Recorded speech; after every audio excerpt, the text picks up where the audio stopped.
A Tania y a Eliana las conozco porque son amigas de mi amiga Andrea, colombiana las dos. Tania es antropóloga y Eliana diseñadora. Estábamos las tres en un bar de Helsinki. Después de la entrevista nos fuimos a un sauna público muy lindo que hay en un viejo barrio de trabajadores en Helsinki. Ahora es un barrio bastante hipster, pero el sauna sigue teniendo los muebles originales y un ambiente muy cálido. Hasta te dan un bol con tomatitos. Vinieron a Helsinki al Congreso de Investigación en Diseño en los países nórdicos. Este congreso se llama Nordes. Ellas presentaron un artículo ahí y su presentación estuvo buenísima. Pero no les voy a adelantar nada. Escuchemos su historia. Mi nombre es Mariana Salgado, esto es Diseño y Diáspora.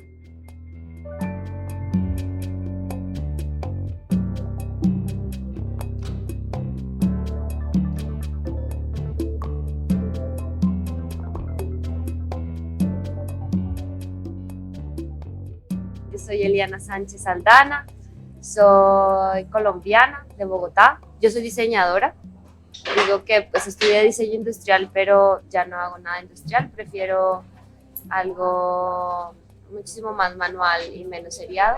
Estudié, mi maestría es hacer pues de textiles pero mezclada, empecé a hacer como un año en Suecia gestión de la cadena textil, pero había como mucha teoría, entonces decidí venirme para Aalto. Ya estaba muy cansada de leer y leer y leer sobre gestión. Entonces hice un año de diseño y arte textil en Aalto.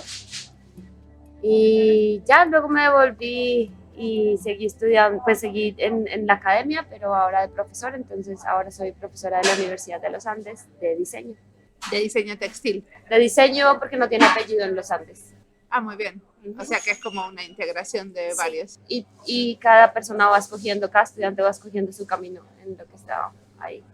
Yo me llamo Tania Pérez Bustos, y soy antropóloga, o eso digo. Estoy trabajando en la Universidad Nacional de Colombia, en la Escuela de Estudios de Género. Venimos trabajando con Eliana hace ya unos 3 años, más o menos. 4 años. ¿Y cuál es el proyecto que hacen juntas? Nosotros tenemos un colectivo que se llama Artesanal Tecnológica, que tiene distintos proyectos. Y ahora tenemos uno hace más o menos 7 meses, que comenzó en octubre del año pasado, que es un proyecto grande, pero hemos tenido otras cosas más chiquitas antes. En general, el colectivo lo que hace es trabajar con entender el hacer textil como una tecnología y los textiles como tecnología, el oficio textil como tecnología y también ponerlo en diálogo con otras tecnologías que no son textiles. Al parecer, sí, con tecnologías digitales. Entonces, ¿qué quiere decir ponerlo en diálogo? Nos interesa hacer vínculos materiales entre lo textil y lo digital. Sí. Entonces, juntarlos materialmente y ver qué pasa.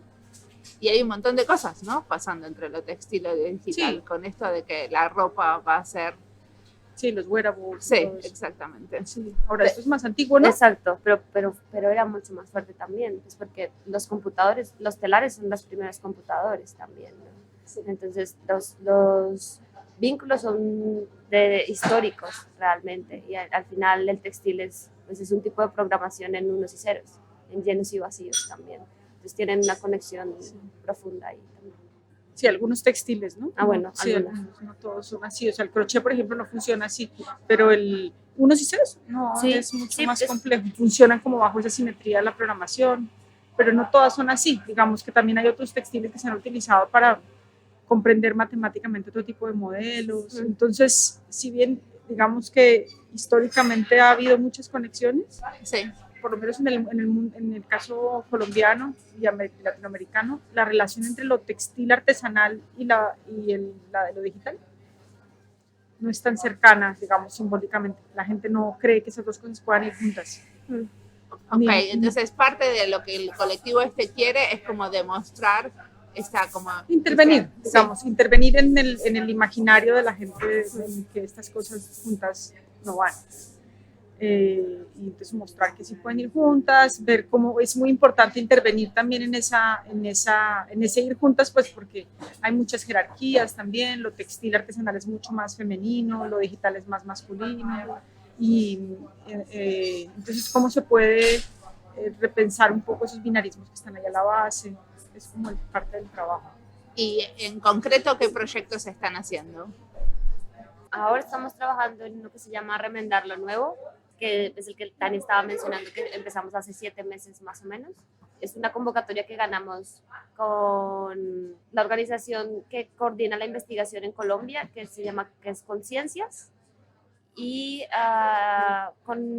pero desde un fondo particular que es el fondo Newton Caldas. Entonces, como parte de ese fondo, hay universidades del Reino Unido también. Entonces, somos 3 universidades en Colombia y 3 universidades en el Reino Unido trabajando juntas para pensar cómo es la reconciliación a través o con los textiles, para pensar la reconciliación con los textiles digitales, más bien.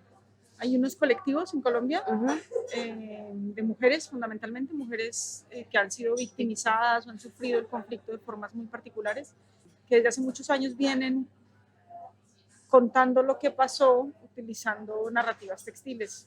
Algunos se consideran costureros de la memoria, otros se llaman tejedoras de distinto tipo, tejedoras de sueños. Y bueno. Entonces estamos trabajando con 4 colectivos en 4 municipios distintos de Bogotá, de Colombia por ahora. Y estos colectivos, digamos, han pasado durante mucho tiempo de contar lo que les pasó a comenzar a contar otras cosas que tienen que ver, por ejemplo, con territorios que añoran, digamos, escenarios que les hacen falta, cosas que desean. Y nosotros entendemos ese tránsito un poco a lo que podría uno llamar reconciliación. Entonces nos interesa pues un poco entender cuál es el lugar que han tenido esos oficios textiles en los procesos de acción política de estas comunidades, y para entenderlo se proponen una serie de artefactos que combinan componentes digitales y textiles y que les permiten a ellas hablar de lo que son, lo que les ha pasado y lo que desean y lo que añoran y lo que esperan en un registro distinto al registro institucional. Cuando uno pregunta, digamos, por paz y reconciliación en contextos como el nuestro, la gente tiene como ya una forma de decir algo que se espera que se diga, pues a propósito de lo que la misma institucionalidad está demandando y los recursos que se proveen. Entonces la gente habla de ciertas cosas porque de eso es de lo que hay que hablar. Claro. Pero eso no necesariamente pues, les permite como expresarse abiertamente sobre lo que sienten y lo que les ha pasado y lo que quieren. Entonces utilizamos artefactos textiles digitales que ayudan a hablar sobre cómo se sienten estas cosas, sobre cómo se escuchan, sobre qué quisieran escuchar. Cómo saben. ¿Qué sería un artefacto textil digital? Pues hemos tenido 3 prototipos distintos en el proceso. El último, que quizás es el que tiene como más, pues es el que, digamos, está en este momento como con el que se está trabajando, es un parlante. Es un parlante que tiene distintos componentes, algunos de estos son textiles. Entonces, por ejemplo, la bobina que se utiliza para amplificar los sonidos, para, digamos, traducir el mensaje que viene digital desde una fuente como un celular, a traducirlo a movimiento para que lo podamos escuchar, está bordado. Entonces es un ejercicio en donde hay que bordar una espiral de una cierta manera y que una vez está bordado y se compone con unos imanes y otras cosas, se escucha un sonido muy sutil. No es como el gran parlante, sino es una cosa muy sutil. Entonces tienes que reclinarte para poderlo escuchar y toma mucho tiempo hacerlo. 2 horas hacer este espiral, porque hay que hacerlo con mucho cuidado.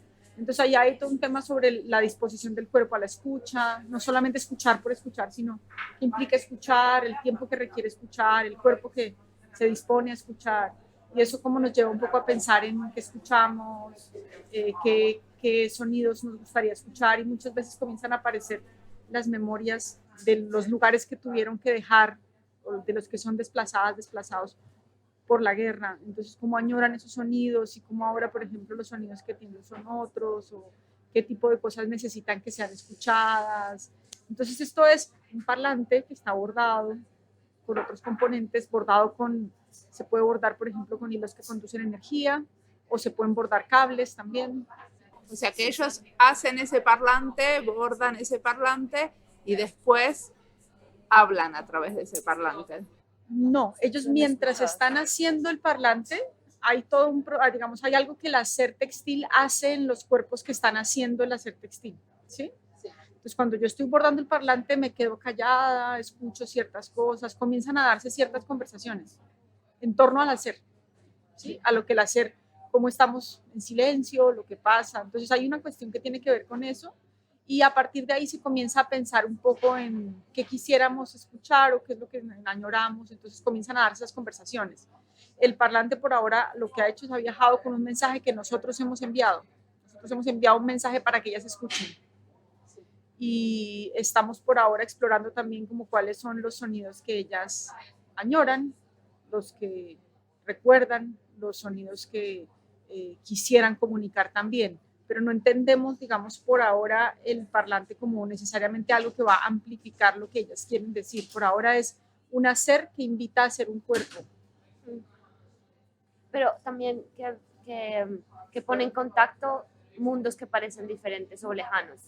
Poco, ¿no? Entonces, esto que estábamos hablando al inicio, de que lo textil de alguna manera se piensa lejano a lo digital, es posible de pronto encontrarlo como uniéndose en estos artefactos textiles digitales, pero también pensar que los 4 colectivos textiles con los que trabajamos no están en el centro de Colombia, están en lugares que son lejanos a donde generalmente nosotras habitamos, ¿no? Unos son Sonsón, otros Mampoján, que queda en el Caribe, Sonsón queda mucho más cercano al centro, en la costa pacífica tenemos a Quibdó y a Bojayá, y que estas mujeres también estén de alguna manera conectándose con, pues que nosotros podamos conectarnos con ellas en lugares que parecen distintos y tan lejanos, es posible también a través de sus artefactos. Y además pensar que ellas también pueden tener pues acceso y control o creación de estos artefactos, ¿no?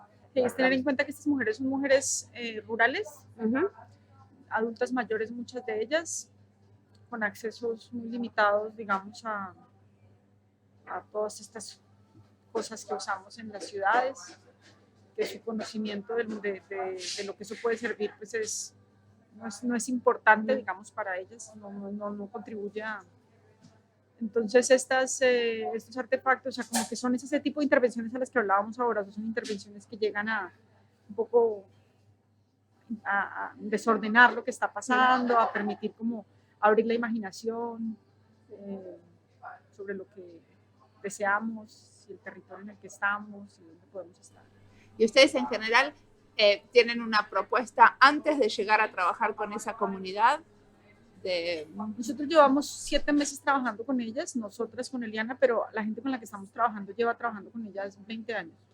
O sea, la gente que hace el trabajo de campo, fundamentalmente 2 de nuestras colegas, Natalia Quiseño y Isabel González, llevan 15 años, 20 años trabajando con estas comunidades. O sea que estos parlantes, por ejemplo, para dar una idea, estos parlantes también surgieron del trabajo con ellos. Sí.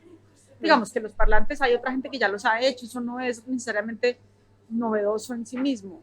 Por eso te digo que lo importante no es tanto hacer el parlante, sino lo que el hacer el parlante le hace a quien lo está haciendo. Eso es como lo interesante allí.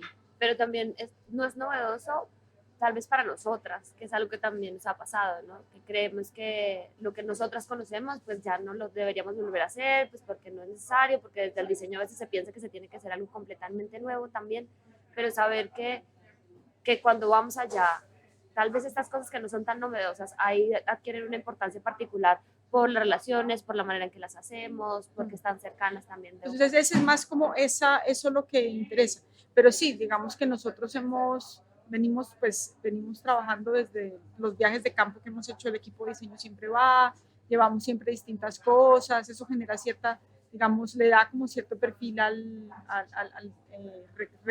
memorabilidad, digamos, a lo que estamos haciendo frente a ellas. Más el costurero viajero. Más también. El costurero viajero, sí, pero digamos en este caso en particular. Disculpen, ¿qué dijeron? El costurero viajero. ¿Qué es el costurero viajero? Es el primer proyecto con el que empezamos a trabajar con Tania las dos. Es hace 4 años ya. Otro antes. No, otro año. Sí, este es del 2016. Sí, Costurero sí, viajero sí, es del 2016. ¿Y qué es un costurero viajero? Es como un artefacto que es exposición, que es también un dispositivo para hacer textiles, pero textiles de la memoria, y es también una página, una interfaz web que permite seguir lo que está haciendo. El costurero viaja pues a los lugares que lo inviten, ¿no? A desplegarse e invitar al hacer, a pensar también el conflicto, hacer memoria del conflicto. Se hizo en el 2016 con fondos de un centro que se llama el Centro Nacional de Memoria Histórica en Colombia. Sí. Y lo que buscaba, que fue realmente el primer proyecto con el que comenzamos a trabajar con conflictos, que nosotros hemos hecho otras cosas que no tienen que ver con conflicto. Entonces se hace esa propuesta para intentar entender la pregunta de por qué la gente estaba bordando la memoria, o sea, por qué utilizar ese registro para hacer memoria. Hay muchos otros.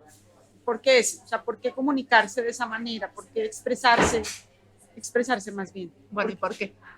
Bueno, digamos que yo creo que lo que se hizo, el trabajo que se hizo fundamentalmente con Sonsón, que fue como el lugar desde donde surgió la idea, hay una serie de lo que nosotros llamamos gestos textiles, una serie de haceres con los materiales textiles que tienen una repercusión subjetiva. Entonces, la gente, por ejemplo, la noción de remendar está asociada también a no solamente remendar la tela, ¿sí? Sino remendar, digamos, el alma, ¿sí? a procesar traumas. Pero también aparecen como nociones, por ejemplo, cuando se cortan las telas y cómo se cortan también dolores. Entonces ellas comienzan a identificar esos gestos textiles que están haciendo con los materiales, entran a conversar, no a conversar, digamos, como que tienen un reflejo en lo que está pasando con ellas. Esto, por supuesto, cuando hay proceso, porque hay mucha trivialización también de esas prácticas de memoria. Claro. También hay mucha institucionalización de lo textil dentro de las narrativas de memoria. Entonces esto, cuando estamos hablando de gente que lleva 10, 15 años haciendo esto, reuniéndose todos los lunes para procesar lo que les pasa, que es muy distinto a un taller psicosocial donde reúno yo a, no sé, 10, 15 personas y la pongo a hacer memoria mientras cose. Estos son como procesos más largos. Sí, y menos institucionalizados también, en términos, digamos, en contextos como el colombiano, la intervención del Estado al momento de reparar o al momento de contener lo que ocurre, que es su deber, digamos, el deber de protección que tiene el Estado, son muy frágiles. Entonces, como son muy frágiles, la noción de proceso dentro de los Estados latinoamericanos es muy difícil, porque los procesos dependen del gobierno de turno, la política que estén, los recursos que haya disponibles. Entonces, a los 4 años cambió, salió la izquierda, llegó la derecha y fue todo. ¿Sí? Lo sabemos con Argentina, claramente, que ha pasado, Brasil, es muy evidente.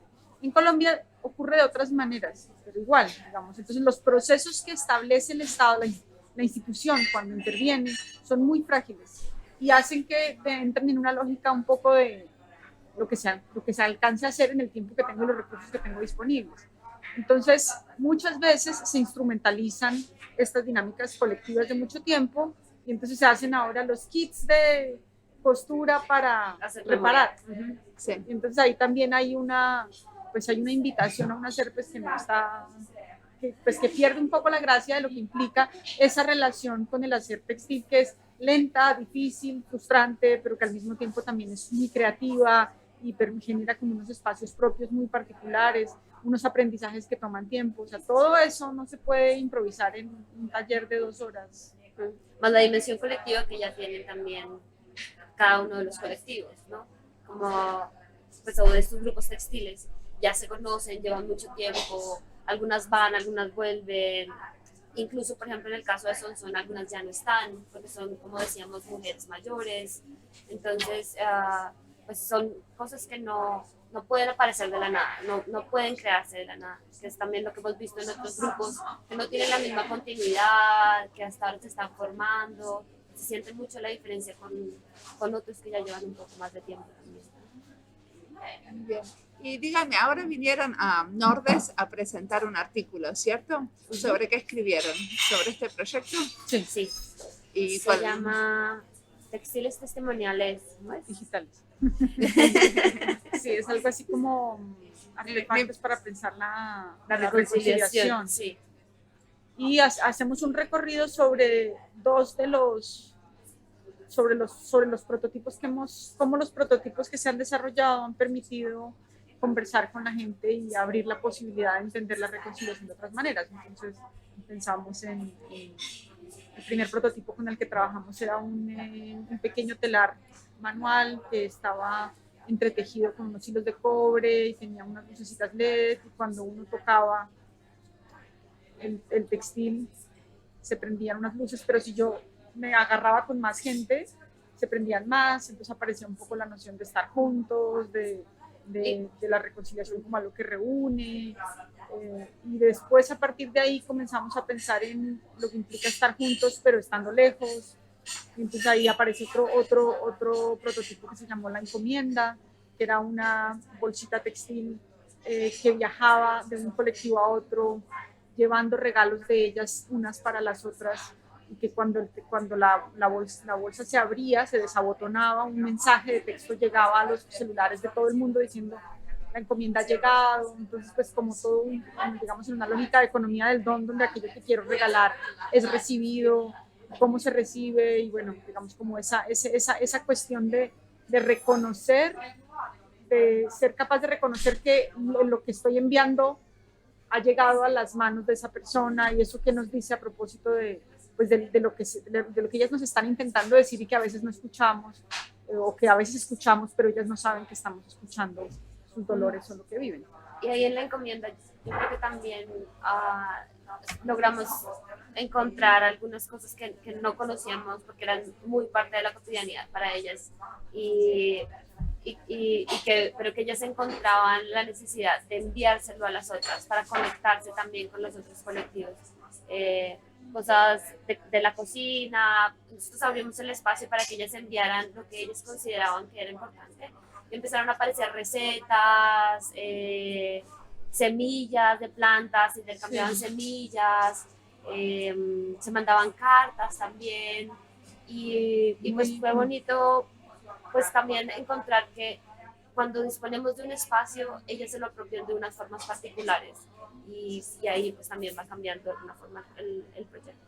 Sí, entonces hablamos de esos tránsitos, y seguramente en la presentación que haremos hablaremos un poco también de cómo, del último prototipo, que es este del parlante que te contábamos, y pues como hacia dónde nos está mandando eso en la noción misma de un textil digital testimonial, cómo es, que implica, digamos, pensar eso.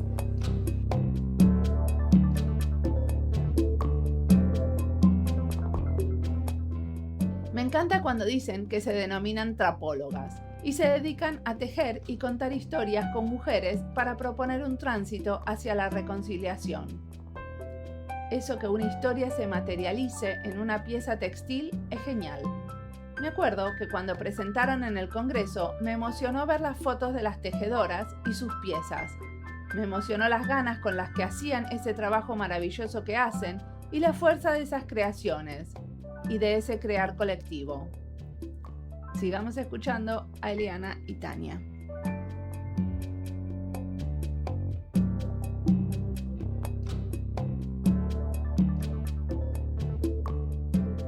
Y una pregunta que se impone porque tengo una antropóloga y una diseñadora sentadas juntas. ¿Cómo ven los roles? ¿Cómo es diferente? Están trabajando juntas hace bastante tiempo. ¿Cómo ven que cada una aporta a este colectivo? Pues es muy interesante. Yo siento que he aprendido muchísimo y he puesto en duda muchas de las cosas que también aprendí con el diseño.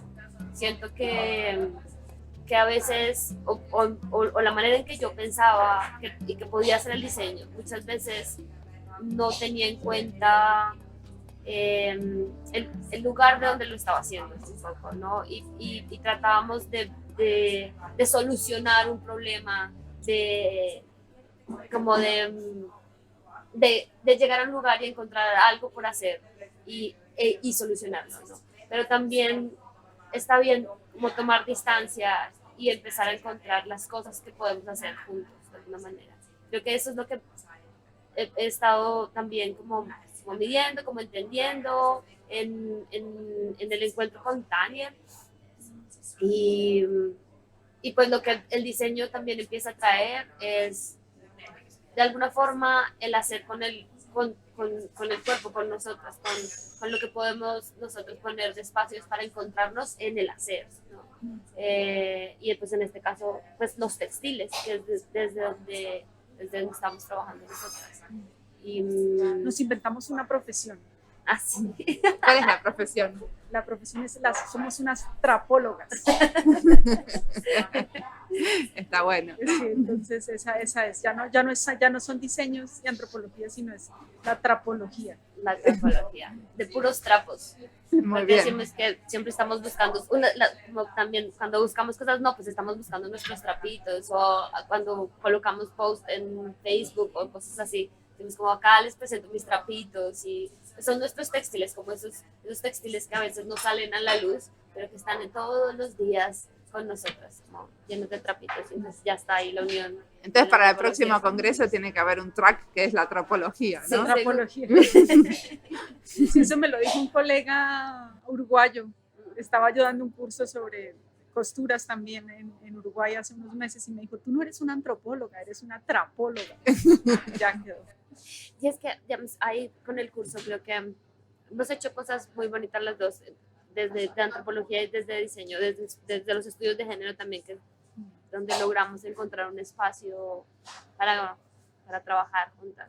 Tenemos una clase en este momento, cada una la tiene en su universidad, pero nos encontramos en el mismo horario, damos la misma clase con estudiantes de estudios del programa de la Escuela de Estudios de Género, y con estudiantes de diseño de pregrado, de posgrado, y se llama Costuras.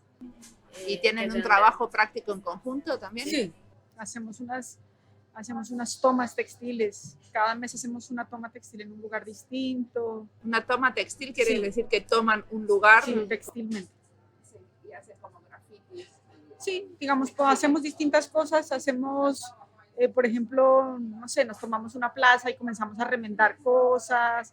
El año pasado hubo en Colombia un paro estudiantil muy largo y hicimos una sesión sobre remendar en la mitad del paro.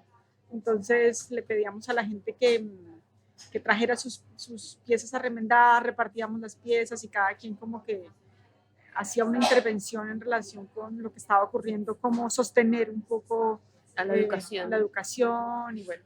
Porque Entonces, también yo trabajo en una universidad privada. muy privada. Muy privada. Y- Hay privadas y muy privadas en Colombia, evidentemente. y Tania en la universidad pública, que es la universidad pública más grande de Colombia. Entonces, también que yo pueda, pues que los estudiantes con los que yo tengo mis clases vayan también a la universidad pública, se den cuenta que es de ellos, encuentren cosas que son similares, que supieran, por ejemplo, que los estudiantes de la universidad pública también estaban luchando por la educación de ellos. Hacer como esos encuentros de nuevo, pues a través del hacer, también da unas disposiciones particulares para hablar. ¿Cómo con los estudiantes de la universidad pública luchan por los estudiantes de la Porque, universidad por ejemplo, privada? una de las cosas que estaban pidiendo era que no hubiese un aumento desmedido de las matrículas.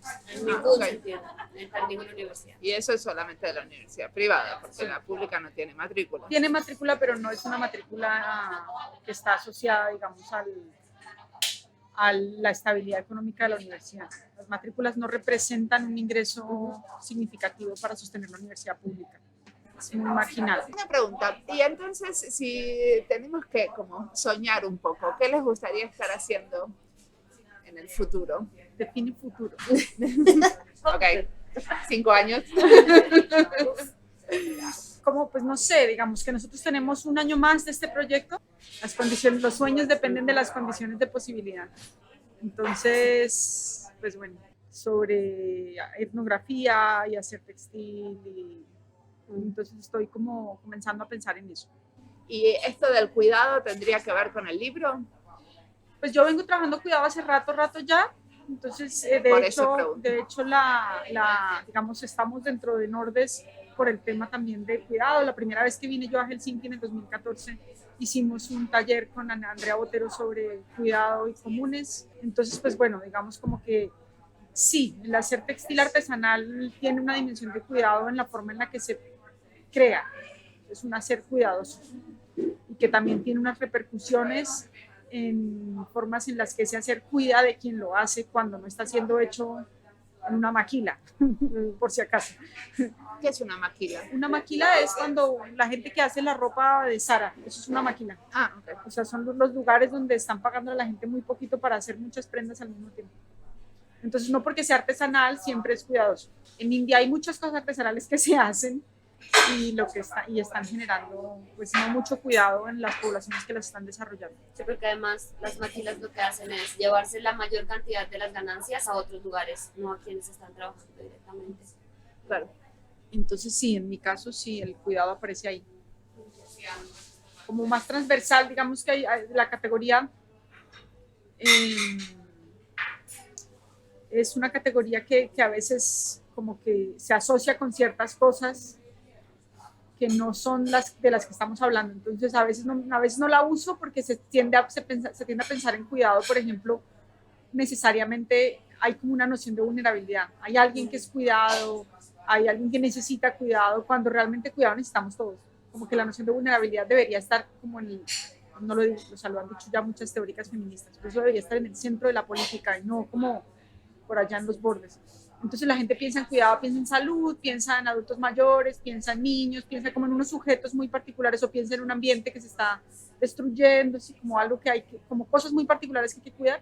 Y creo que tal vez hablaríamos de haceres cuidadosos más bien, no haceres con cuidado.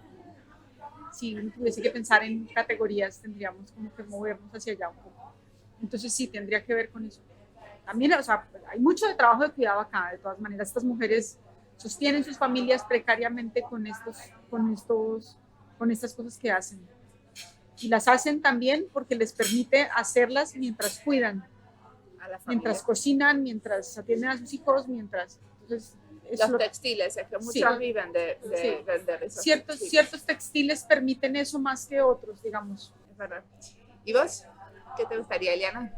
Yo me imagino tejiendo. Sí, como pues ahorita estoy haciendo mi doctorado, en 5 años espero ya haberlo terminado. Entonces ahora vas a escribir más que tejer. Precisamente estoy en eso. Creo que pues Tania es mi tutora, mi directora, y pues hablamos bastante de eso porque en mi caso el hacer y el escribir están juntos, ¿no? Y pues es algo que nos estamos pensando y mirar pues también como no necesariamente pues para mí tomar un poquito de distancia en el hacer y entender que hay otros haceres es importante, pero también conectarme con el hacer o volver a conectarme con el hacer desde otros lugares. Yo me imagino tejiendo, me imagino como ya con un par de telares montados y haciendo muchas cosas desde ahí, pero pues también pues ¿Tejiendo textiles digitales? No sé si digitales. Ahorita estoy pensando en otras cosas, en tejiendo también, pues tal vez en otros lugares, como con otros conocimientos, con otras personas, tejiendo, no sé exactamente qué, no sé si de pronto como algo biológico o algo, no sé, de biodiseño o alguna cosa así. Pero pues como mezclando cosas, pensando en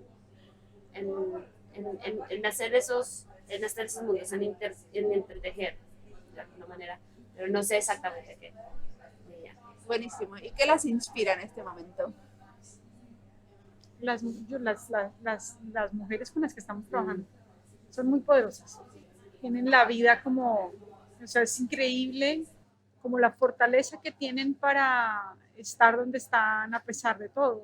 Son mujeres que viven sus territorios a pesar de que han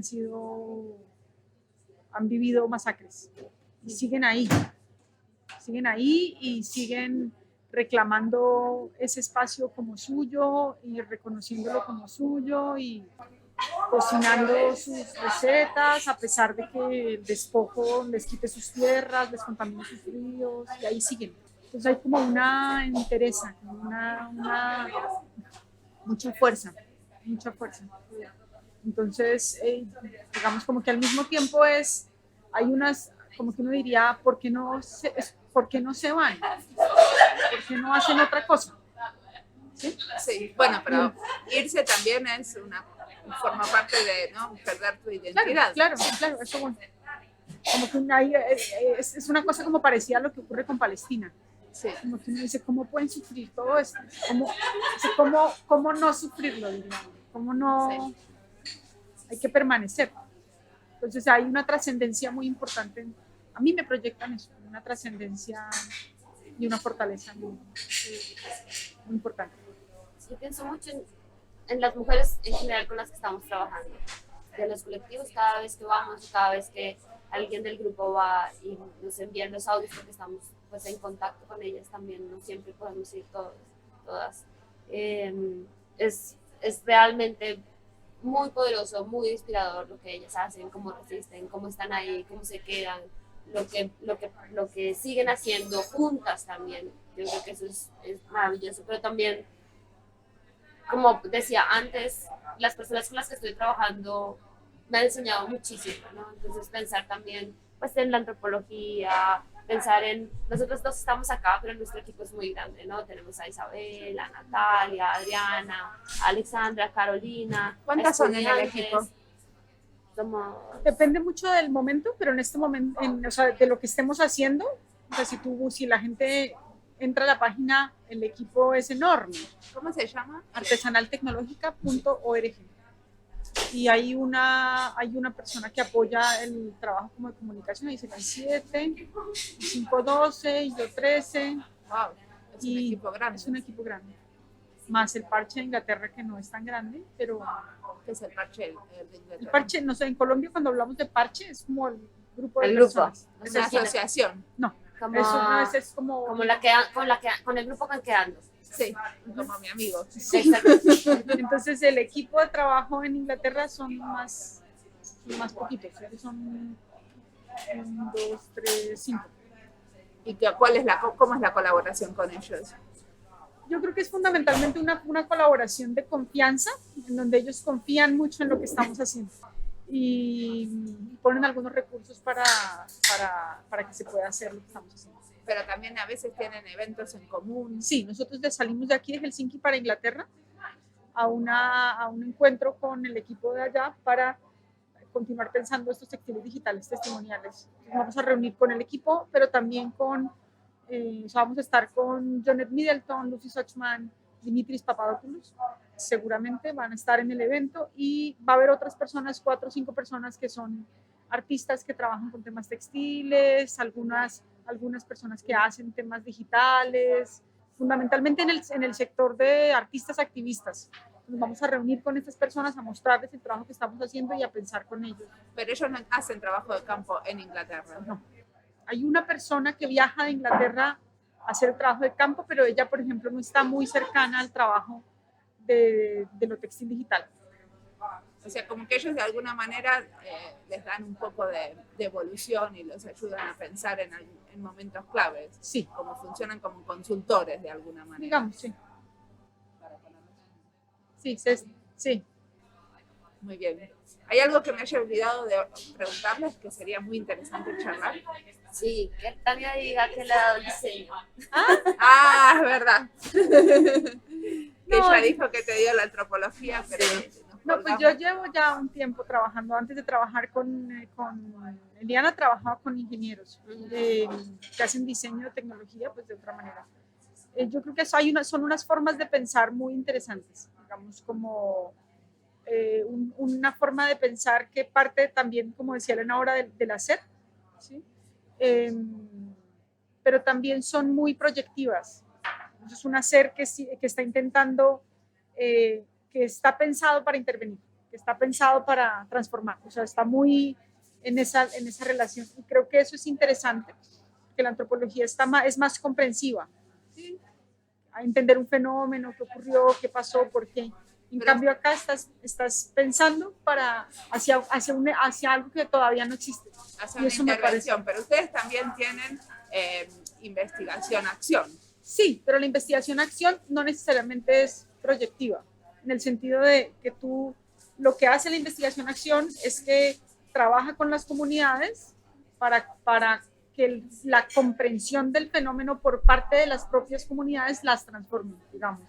Entonces, en estricto sentido, eso es lo que van a hacer la gente que hace investigación-acción participativa, es acompañar procesos reflexivos y críticos de las comunidades para que en esa reflexión haya una transformación que se produce.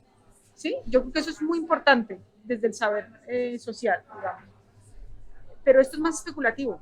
Lo que hace el diseño, lo que hace la ingeniería es mucho más especulativo. Hay una forma hay un hacer, un estilo de pensamiento asociado con el hacer, en donde hay una intención clara de crear una realidad que transforma la realidad existente. Pero eso que se va a transformar no se sabe tan claramente todo. O sea, es algo como que es un intangible, es una cosa que se está entendiendo. En ese sentido es especulativa. Y en mundos como en el que nosotros vivimos actualmente, si no especulamos, fuimos. O sea, si no nos abrimos a lo posible, incomprensible, inimaginable, porque es muy desolador lo que está pasando, sí, en todas partes. Entonces se necesita eso, se necesita pensar el futuro. En el sentido que siempre creemos que podemos cambiar las cosas para mejor y que lo que estamos haciendo va a mejorar el estado, lo que tenemos ahora, ¿cierto? Como siempre está esa idea. Sí, la gente no diseña cosas para que no funcionen. Sí. No, pero sí. Muchas veces no funcionan, pero bueno, pero no se hizo así. O funcionan diferente también. No, con la diferencia de tratar de comprender un fenómeno. Nosotros lo que tratamos es que las cosas mejoren. Sí. Solucionar un problema de nuevo. No sé si te lo quiero comprender muy profundamente. Quiero que mejore. Sí. Es como...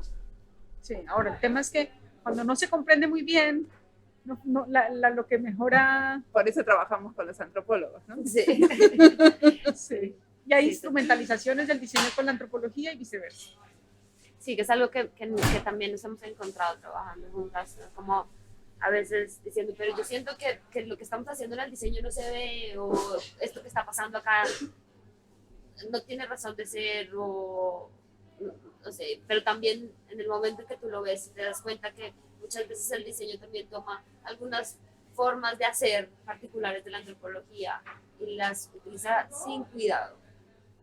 Hay una instrumentalización como en muchas direcciones. Cuando decimos que hacemos etnografía, por ejemplo. Por ejemplo.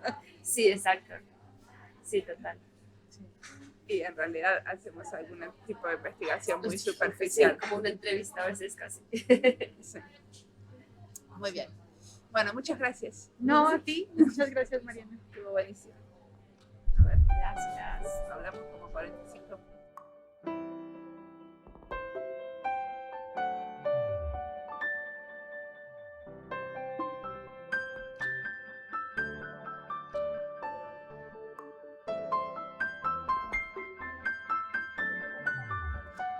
Me quedé pensando en lo que cuentan Tania y Eliana del hacer juntas. Acá donde vivo, en Finlandia, la amistad muchas veces se centra en el hacer juntos. No se le da tanta importancia al diálogo como con los amigos porteños. Creo que son contadas con los dedos de la mano las veces que fui a tomar café con un amigo finlandés. Acá hacemos cosas juntos, un poco como las tejedoras. Hacemos deporte, o sacamos las hojas del jardín, o vendemos torta de chocolate para juntar plata para algo, mudamos las cosas de un amigo o le pintamos la casa a otro. Existe una palabra especial para el trabajo voluntario. Como en castellano se dice minga, en finlandés talkot, y nos conocemos con los vecinos, los padres de los chicos del colegio o con quien sea, haciendo juntos. Y haciendo se crean comunidades y se conocen las historias personales. Por ejemplo, acá son muy populares los círculos de lectura. Conocidos, amigos de amigos, que se reúnen cuando ya leyeron todos el mismo libro y lo discuten. Después eligen otro. Muy pocas veces los organiza la biblioteca. En general son autoorganizados. Y como cuentan Eliana y Tania, estas dinámicas colectivas las hacen perdurar en el tiempo y crear nuevas comunidades. También es genial cuando hablan de cómo se enriquecen mutuamente en el trabajo y el intercambio entre una diseñadora y una antropóloga. Tejiendo saberes, tejiendo amistad. Un abrazo apretado, queridas. Como siempre, la música del podcast es de Julián Pereira con sonidos originales de Antonio Zimmerman. La producción y la edición de sonido es de Andy Fechi.